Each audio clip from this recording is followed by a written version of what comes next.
Student, स्वागत है फिर से आप सभी का आपके अपने यूट्यूब चैनल साइंस वॉरियर में। लास्ट लेक्चर में हमने देखा था वैद्युत द्विध्रुव के कारण अक्षीय स्थिति में स्थित किसी बिंदु पर वैद्युत क्षेत्र की तीव्रता, जिसका सूत्र क्या था, E बराबर 1/4πε0 2p/r³। अब आज की जो हमारी हेडिंग है पहली, वह रहेगी वैद्युत द्विध्रुव के कारण इसकी निरक्षीय स्थिति में। ध्यान रखना है कौन सी स्थिति में, अब निरक्षीय स्थिति में, या फिर इसको हम कहते हैं विषुवत तल में स्थित किसी बिंदु पर वैद्युत क्षेत्र की तीव्रता। ठीक है, तो देखो देखते हैं। सबसे पहले क्या करते हैं, माना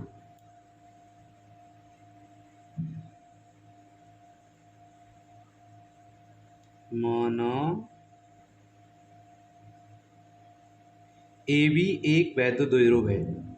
AB क्या है, वैद्युत द्विध्रुव है, जिसके A सिरे पर अगर हम बात करें तो -q आवेश है और B सिरे पर क्या है, +q कूलाम का आवेश है, तथा दोनों ही आवेशों के बीच की दूरी कितनी है, 2l है। दोनों आवेशों के बीच की दूरी कितनी है, 2l है।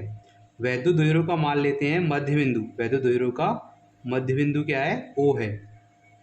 तो इसमें अगर हम देखें A से O की दूरी कितनी होगी, l, और O से B की दूरी भी कितनी होगी, l। ठीक है, ये हो जाएगा। उसके बाद माना वैद्युत द्विध्रुव के मध्य बिंदु O से, वैद्युत द्विध्रुव के मध्य बिंदु O से इसकी निरक्षीय स्थिति में। अब निरक्षीय स्थिति का मतलब क्या होता है, इसके मध्य बिंदु से या केंद्र बिंदु से 90 डिग्री कोण पर बताया था मैंने, जैसे या तो ऊपर की तरफ होगा या फिर नीचे की तरफ।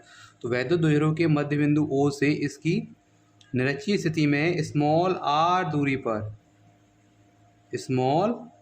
r दूरी पर एक बिंदु P है, जहां हमें वैद्युत क्षेत्र की तीव्रता ज्ञात करनी है। अब इसके लिए क्या होगा, +q आवेश के कारण बिंदु P पर वैद्युत क्षेत्र देखेंगे, और उसके बाद -q आवेश के कारण। तो इसके लिए क्या करते हैं हम, -q आवेश से +q आवेश को मिला लेते हैं, सॉरी पॉइंट P को, और ऐसे ही बिंदु P से जहाँ बिंदु +q आवेश रखा हुआ है उस बिंदु B को मिला लेते हैं। ठीक है, ये हो जाएगा। अब इसमें अगर हम देखें तो जैसे मैंने बताया, ये कितने डिग्री कोण पर होता है, 90 अंश के कोण पर, और ये भी कितने अंश पर रहेगा, 90 अंश के कोण पर। तो यहाँ अगर हम देखें POA और POB दोनों ही क्या है, समकोण त्रिभुज होंगे, और समकोण त्रिभुज जब होंगे तो पाइथागोरस प्रमेय के हिसाब से अगर हम यहाँ देखें तो देखो पाइथागोरस प्रमेय से क्या हो जाएगा, अगर हम इसमें देखें पूरा समकोण त्रिभुज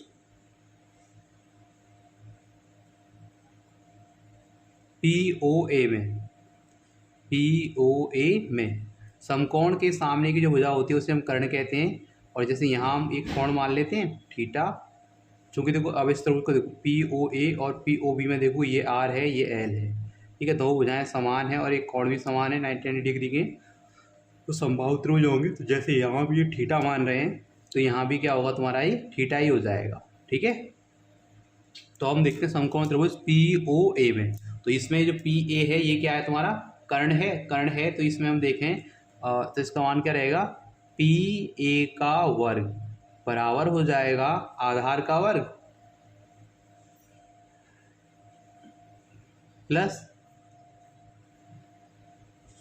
लंब का वर्ग प्लस आधार का वर्ग। ठीक है, ये बन जाएगा। अब अच्छा ठीक है, PA बराबर √ OP का कितना मान है, स्मॉल r, तो r² हो जाएगा, प्लस OA का कितना मान है, स्मॉल l, तो क्या हो जाएगा, l²। ठीक है, PA का मान, तो ये हमने देखा यहाँ PA का मान कितना आ गया, √r² प्लस l, यहाँ वर्ग हटाया तो वर्गमूल लग गया था। ठीक है, ध्यान रखना है। तो इसकी दूरी कितनी होगी तुम्हारी, ये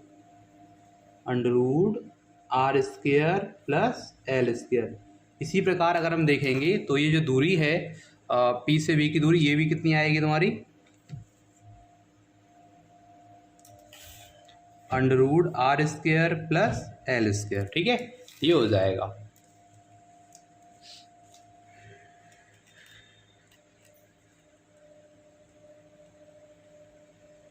थोड़ा सा ही कर लेते हैं, फिर से देखते हैं, समझना ध्यान से। सबसे पहले क्या किया हमने, माना AB एक वैद्युत द्विध्रुव है जो कि वायु में स्थित है। अच्छा, इसको देखो साथ के साथ लिखते हैं एक बार, जैसे अभी मैं बता रहा हूँ, एक बार फिर से बैक करके देखना और लिख लेना। ठीक है, बिल्कुल सेम टाइप से, तो मैं आसानी समझ में आ जाए। तो क्या, माना ए बी एक वैद्युत द्विध्रुव है जो कि वायु में स्थित है। इसके ए सिरे पर -q और बी सिरे पर क्या है, +q कूलाम का आवेश है, और दोनों ही आवेशों के बीच की दूरी कितनी है, 2L है। वैद्युत द्विध्रुव के मध्य बिंदु O से, वैद्युत द्विध्रुव के मध्य बिंदु O से इसकी निरक्षीय स्थिति या फिर क्या विषुवत तल में स्मॉल r दूरी पर, कितनी दूरी पर, स्मॉल r दूरी पर एक बिंदु P है जहां हमें वैद्युत क्षेत्र की तीव्रता ज्ञात करनी है। इसके लिए क्या करते हैं, B से P को और A से P को मिलाते हैं। तो यहाँ अगर हम बात करें बिंदु B से P की दूरी √r² प्लस L², और ऐसे ही A से P की दूरी कितनी होगी, √r² प्लस L², यानी कि B से +q आवेश बिंदु P की दूरी और -q आवेश बिंदु P की दूरी, दोनों ही दूरियां कैसी हैं, बराबर है। ठीक है, ध्यान रखना है। अच्छा, तो अब हम देखेंगे फिर सबसे पहले +q आवेश के कारण बिंदु P पर वैद्युत क्षेत्र की तीव्रता। +q आवेश के कारण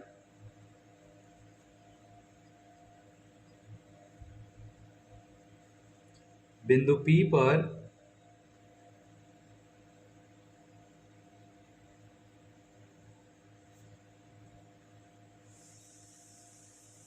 वैद्युत क्षेत्र की तीव्रता, इसको मान लेते हैं E1। E1 बराबर, और वैद्युत क्षेत्र की तीव्रता का सूत्र क्या था, 1/4πε0 q/r²। तो इसके अकॉर्डिंग क्या हो जाएगा यहाँ पर, 1/4πε0 बिंदु आवेश की तरह +q आवेश का अर्थ कर रहा है, तो वो वाला सूत्र, ठीक है, बिंदु आवेश वाला।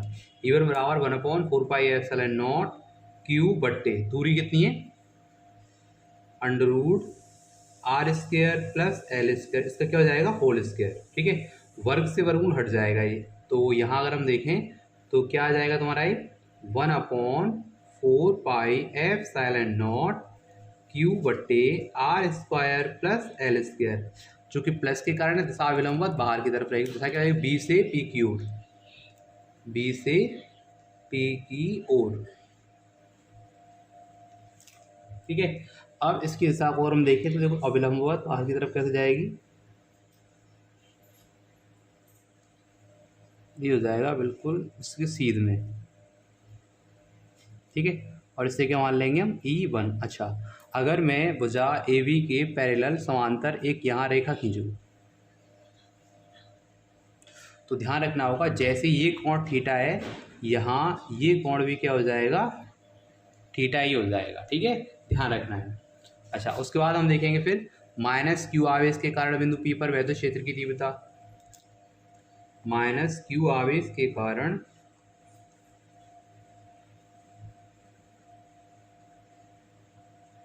बिंदु P पर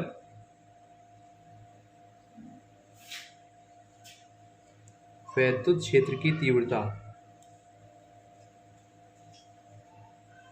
तो इसको मान लेते हैं हम क्या, E2। तो E2 बराबर कितना हो जाएगा, 1/4πε0 q/, दूरी सेम वही है, √r² प्लस L² का हो जाएगा होल स्क्वायर। यहाँ वर्ग से वर्गमूल क्या होगा तुम्हारा, कट जाएगा, तो क्या आएगा, 1/4πε0 q/r² प्लस L²। ऐसा क्या हो जाएगी, P से A की ओर, P से A की ओर।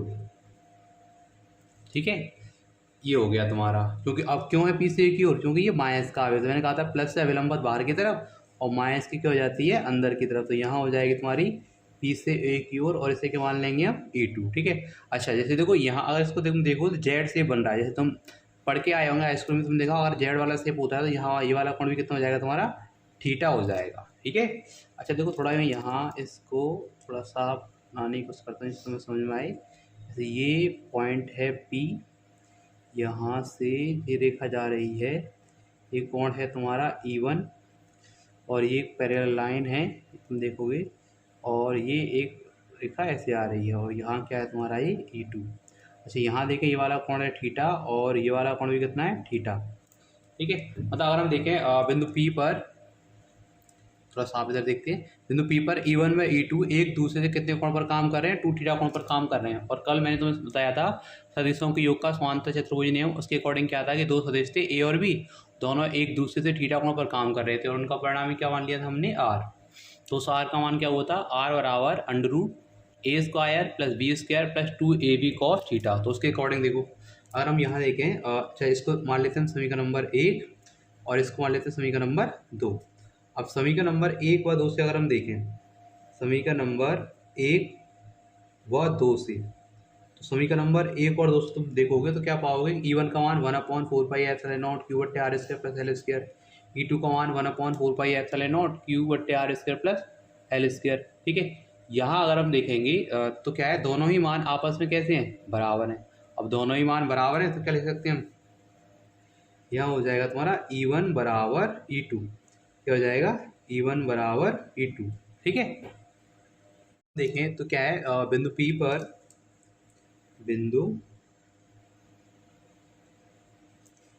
पर E1 व E2 एक दूसरे से थीटा और थीटा कितना जाएंगे, 2 थीटा। ये पूरा E1 बाई E2 के बीच कोण, यहाँ से अगर हम देखें E1 बाई E2 के बीच कोण कितना, टोटल 2 थीटा। बिंदु P पर E1 बाई E2 एक दूसरे से 2 थीटा कोण पर कार्यरत हैं, 2 थीटा कोण पर कार्यरत हैं।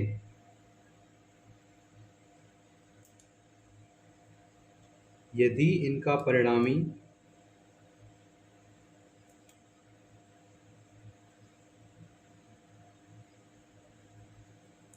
कैपिटल ई है, यदि इनका परिणामी कितना है, कैपिटल ई है, तब तो देखो ई का मान कितना हो जाएगा, ई बराबर हो जाएगा अंडर रूट,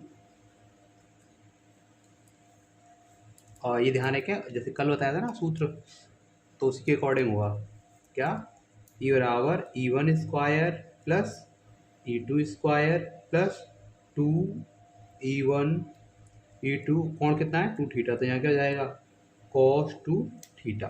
ठीक है, अच्छा चूंकि अभी तुम्हें पता है E1 बराबर क्या है, E2, तो यहाँ लिख लेंगे चूंकि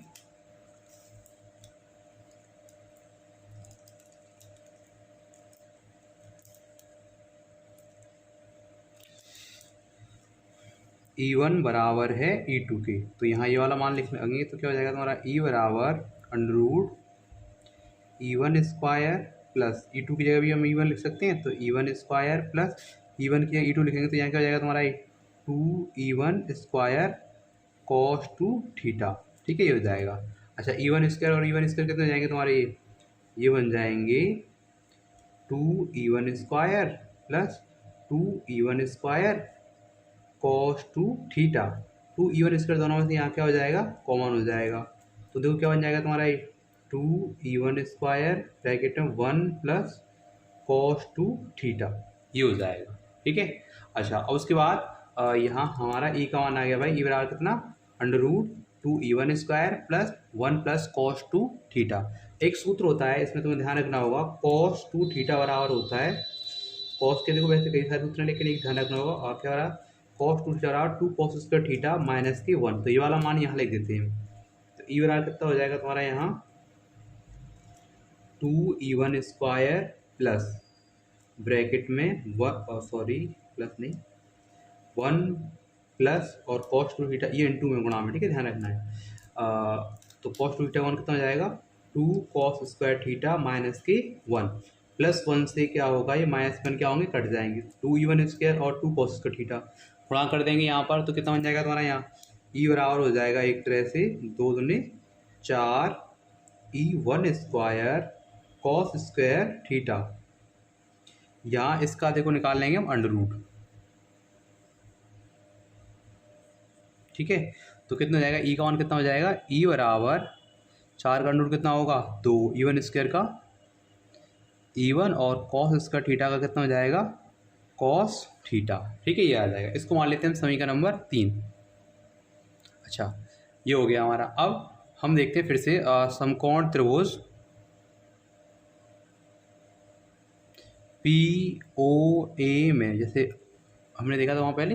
अच्छा मैं कैसा क्यों कर रहे हैं, क्योंकि अगर हम देखें इसका ई का मान निकालेंगे जब हम, वो तो मान है ये E1 का मान हमें पता है, cos थीटा का नहीं पता है। cos थीटा के लिए हमें क्या है, कोई त्रिभुज चाहिए, ठीक है, और त्रिभुज चाहिए तो उसके अकॉर्डिंग ही मैं इसका मान निकाल सकते। तो इसमें देखते हैं, देखो हम क्या POA में cos का मान निकालना है, तो cos बराबर क्या होता है वैसे, cos थीटा क्या होता है, आधार बट्टे कर्ण, आधार बट्टे कर्ण। तो इसके अकॉर्डिंग अगर हम देखें तो यहाँ आधार क्या है OA, बट्टे कर्ण क्या है तुम्हारा PA, ओ ए का मान कितना, एल बट्टे under root R square plus L square, ठीक है, ध्यान रखना होगा। अब इसके लिए क्या है, यहाँ इसका मान लिख लेते हैं हम समीकरण नंबर 3 में। समीकरण नंबर 3 में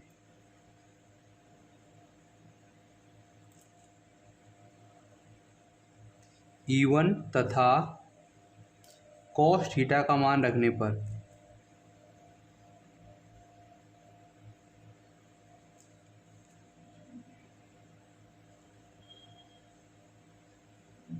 देखो ये वाला मान लिखते हैं हम, ठीक है। तो क्या हो जाएगा, ई बराबर 2, E1 का कितना मान है 1/4 पाई, इससे देखो यहाँ तुम्हारा ये जो मान है E1 का ये वाला लिख रहे हैं, E1 बराबर 1/4 पाई आता है नॉट क्यू बट्टे under R square plus L square. तो ये मान निकल के आता है 1/4 पाई एप्सिलॉन नॉट क्यू बट्टे R square plus L square. तो ये लिख देंगे 1/4 पाई एप्सिलॉन नॉट क्यू बट्टे R square plus L square, ठीक है।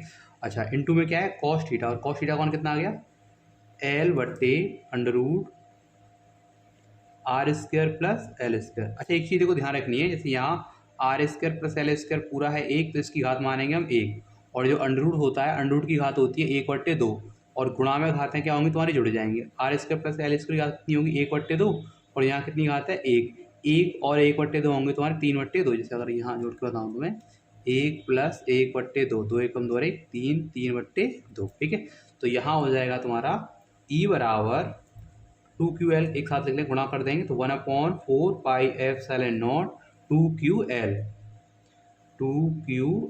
बट्टे, और ये क्या हो जाएगा R square plus L square पे घात 3/2, ठीक है, ये हो जाएगा। अब इसमें अगर हम देखें तो देखो ये देखो ध्यान रखना हुआ कैसे, यहाँ घात मान रहे हैं हम 1 और अंडर रूट की घात होती है 1/2, तो उससे बन गया है, ठीक है। और चूंकि तुम्हें मैंने इससे पहले वाली हेडिंग में समझाया था कि जो L का मान है, जैसे ये लिखा था हमने पहले R का मान है बहुत बड़ा है L के मान से, या L का मान R से बहुत छोटा है, तब L स्क्वायर का मान R स्क्वायर की तुलना में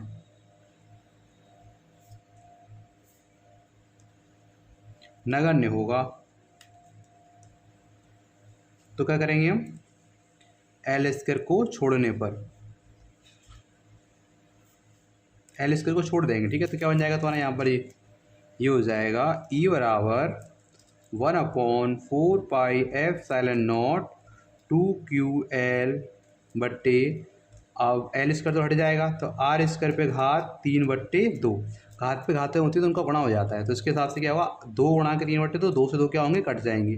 तो फिर क्या बचेगा तुम्हारा यहाँ पर, ये हो जाएगा ई बराबर 1/4 पाई एप्सिलॉन नॉट 2QL बट्टे, 2 से 2 कट जाएंगे तो कितना बचेगा आर पे घात 3, ये हो जाएगा, ठीक है। अच्छा, अब तुम्हें कुछ पता ही है पहले से ही, क्या पता है, चूँकि वैद्युत द्विध्रुव का आघूर्ण, वैद्युत द्विध्रुव का आघूर्ण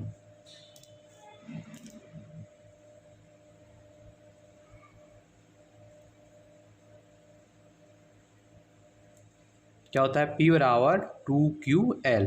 तो यहाँ हम डी वाला मान लिख देंगे, तो क्या जाएगा ई बराबर 1/4 पाई एप्सिलॉन नॉट, और 2QL कौन कितना हो गया P/R3 न्यूटन बट्टे कूलाम। तो ये हो गया तुम्हारा वैद्युत द्विध्रुव के कारण निरक्षीय स्थिति में वैद्युत क्षेत्र की तीव्रता। क्या सूत्र हुआ, ई बराबर 1/4 पाई एप्सिलॉन नॉट P/R3, ठीक है। अच्छा देखो बात यहाँ आई कि इसकी दिशा क्या होगी, क्योंकि देखो दोनों ही कोण बराबर हैं, तो इस स्थिति में इसकी दिशा E1 V2 के बिल्कुल बीचों बीच में होगी, ठीक है, ये ध्यान रखना है। मतलब यहाँ अगर हम देखें कि E1 E2 के मान समान है, दोनों के लिए कोण भी समान है, तो बिल्कुल इसका जो परिणाम ये होगा दोनों के बिल्कुल कैसे आएगा, बीचों बीच आएगा, ठीक है, ये ध्यान रखना है, सूत्र के अकॉर्डिंगली हो जाएगा, ठीक है। तो फिर से एक बार मैं बता देता हूँ तुम्हें क्या किया हमने, जल्दी से फास्टली देख लेते हैं। सबसे पहले क्या किया, माना ए भी एक वैद्युत द्विध्रुव है जो कि वायु में स्थित है, ठीक है। इसके ए सिरे पर माइनस क्यू और बी सिरे पर क्या है प्लस क्यू आवेश, दोनों आवेशों के बीच की दूरी कितनी है 2l, और इसका मध्य बिंदु क्या है ओ है। वैद्युत द्विध्रुव के मध्य बिंदु ओ से इसकी निरक्षीय स्थिति में स्मॉल r दूरी पर एक बिंदु P है जहां हमें वैद्युत क्षेत्र की तीव्रता ज्ञात करनी है। इसके लिए क्या करते हैं, पहले B से P को मिलाते हैं फिर A से P को मिलाते हैं, ठीक है। उसके बाद हम देखते हैं दोनों के बीच की दूरी। तो इसके लिए हमने देखा समकोण त्रिभुज POA और POB में कोई से एक में देख लेते हैं। POA में देखा था यहाँ, तो इसके अगर हम देखें तो क्या होगा, कर्ण का, सॉरी यहाँ गलत लिखा हुआ है, PA, ठीक है। तो PA का मान क्या हो जाएगा, डायरेक्टली कर्ण का मान क्या होता है अंडर रूट लंब का वर्ग प्लस आधार का वर्ग। तो उसके अकॉर्डिंग P बराबर क्या हो गया, OP का मान कितना है तुम्हारा यहाँ से R है और OA का मान कितना है L है, तो P बराबर कितना हो जाएगा under root R square plus L square, ठीक है, ध्यान रखना है। उसकी फिर हमने देख लिया मतलब प्लस क्यू आवेश से बिंदु P की दूरी under root R square plus L square, और माइनस क्यू आवेश से भी दूरी क्या होगी under root R square plus L square. फिर हम देखेंगे प्लस क्यू और माइनस क्यू आवेश बिंदु आवेश की तरह कार्य करते हैं। तो पहले प्लस क्यू आवेश के कारण बिंदु P पर वैद्युत क्षेत्र की तीव्रता क्या आया, बिंदु आवेश का वाला सूत्र क्या होता है 1/4πε0 क्यू बट्टे आर स्क्वायर। तो उसके अकॉर्डिंग E1 बराबर 1/4πε0 क्यू बट्टे under root R square plus L square, ये दूरी होगी, दूरी का वर्ग, वर्ग से वर्गमूल क्या होगा कट जाएगा, ठीक है।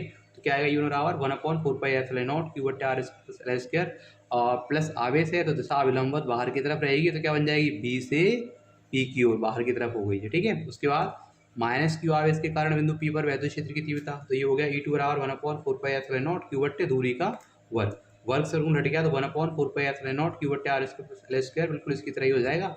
अब इसकी दिशा क्या है, माइनस के अंदर की तरफ होती है, दिशा क्या हो जाएगी P से A की ओर। समीकरण नंबर 1 माना, इसको 2 माना, समीकरण नंबर 1 और 2 से देखें तो E1 E2 के मान कैसे आए तुम्हारे बराबर आ गए थे, ठीक है। अब हम देख रहे हैं बिंदु P पर E1 व E2 एक दूसरे से कितने कोण पर काम कर रहे हैं, इस चित्र के हिसाब से भी देखा हमने 2 थीटा कोण पर काम कर रहे हैं, तो इनका परिणाम क्या मान लिया हमने E है। तब सूत्र के हिसाब से क्या जाएगा, सदिशों के योग के समांतर क्षेत्र वाले नियम के हिसाब से E बराबर under root E1 square plus E2 square plus 2 E1 E2 cos theta. E1 और E2 के मान बराबर है तो E2 या E1 दोनों के लिए एक मान लिख लेते हैं। तो E बराबर under root E1 square plus E2 का मान E1 square plus 2 E1 E2 का मान भी E1 होगा, तो E1 E1 स्क्वायर हो जाएगा और cos 2 theta, E1 square E1 square 2 E1 square plus 2 E1 square cos theta, दोनों में से 2 E1 स्क्वायर क्या है कॉमन आ जाएगा, तो यहाँ कितना बचेगा 1 प्लस, और यहाँ कितना हो जाएगा cos 2 थीटा। cos 2 थीटा का सूत्र होता है 2 cos स्क्वायर थीटा माइनस के 1, क्या सूत्र होता है इसका 2 cos स्क्वायर थीटा माइनस के 1, ठीक है, क्या ध्यान रखना होगा। अब इसमें क्या है 1 से माइनस 1 कट जाएंगे तो क्या जाएगा 2 E1 स्क्वायर और 2 cos square theta 4 E1 square cos square theta, ठीक है। तो यहाँ मान हमारा एक तरह से इसका अंडर रूट निकालेंगे तो कितना हो जाएगा 2 E1 cos थीटा, इसको मान लिया समीकरण नंबर 3। अब देखते हैं हम समकोण त्रिभुज POA में। अब इसके लिए अगर हम देखें तो हमें cos थीटा का मान चाहिए, तो cos थीटा के लिए क्या होगा, ये कोण है, कोण के सामने की वजह क्या होती है लंब, ये समकोण है ये इसमें, तो ये क्या होगा कर्ण और ये क्या होगा आधार, और cos थीटा के लिए क्या होता है आधार बट्टे कर्ण, और इसमें आधार क्या है OA और कर्ण क्या है PA, ठीक है। तो क्या होगा OA बट्टे PA, OA कौन कितना है L और PA का कितना मान है under root R square plus L square. अब क्या करते हैं समीकरण नंबर ये 3 माना है, इसमें E1 और cos थीटा के मान लिख देते हैं। तो E बराबर क्या है 2, ये हो गया E1 का मान 1/4πε0 क्यू बट्टे R square plus L square, cos theta का मान L बट्टे under root R square plus L square, L का Q में गुणा हो जाएगा, 2 का भी गुणा कर देंगे तो क्या हो जाएगा 1/4πε0 2QL। यहाँ देखो R square plus L square घात कितनी है 1, और इस अंडर रूट की घात मानते हैं 1/2, और 1 का 1/2 में गुणा होगा तो कितने इसका गुणा में घातें जुड़ी जाती हैं, उसके अकॉर्डिंग 1 और 1/2 कितना हो जाएगा 3/2। अच्छा एक चीज़ और ध्यान रखनी है, क्योंकि R का मान L की तुलना बहुत बड़ा होता है तब L स्क्वायर का मान क्या नगण्य होगा, तो L स्क्वायर क्या कर देंगे ठीक है छोड़ देंगे। तो क्या हो जाएगा तुम्हारा E बराबर 1/4πε0 2QL बट्टे R स्क्वायर पे घात होंगे 3/2, R स्क्वायर पे घात देखो यहाँ ऐसे होगा जी R स्क्वायर पे घात 3/2 होंगे, 2 से 2 क्या होंगे कट जाएंगे, तो R पे घात कितनी आएगी 3, E बराबर कितना हो जाएगा 1/4πε0 2QL बट्टे RQ, ठीक है, ध्यान रखना साइड से अलग लिखा हुआ है। अच्छा चूँकि तुम्हें पता है वैद्युत द्विध्रुव का आघूर्ण P और R क्या होता है 2QL, तो फिर E बराबर कितना हो जाएगा तुम्हारा यहाँ मान 1/4πε0 और 2QL का मान हो गया P बट्टे RQ न्यूटन बट्टे कूलॉम। ये हो गया तुम्हारा वैद्युत द्विध्रुव के कारण निरक्षीय स्थिति में वैद्युत क्षेत्र की तीव्रता। क्योंकि देखो वीडियो बहुत लंबा हो गया है तो इसमें इसी हेडिंग को कवर करते हैं, नेक्स्ट वीडियो में मैं आपको नेक्स्ट हेडिंग को कवर करेंगे, ठीक है। तो वीडियो पसंद आता है तो वीडियो को लाइक करें और कमेंट करके बताएं कोई भी चीज़ जो समझ में ना आ रही हो या समझ में आया तब भी बताएं। मिलते हैं नेक्स्ट वीडियो में, तब तक के लिए गॉड ब्लेस यू ऑल।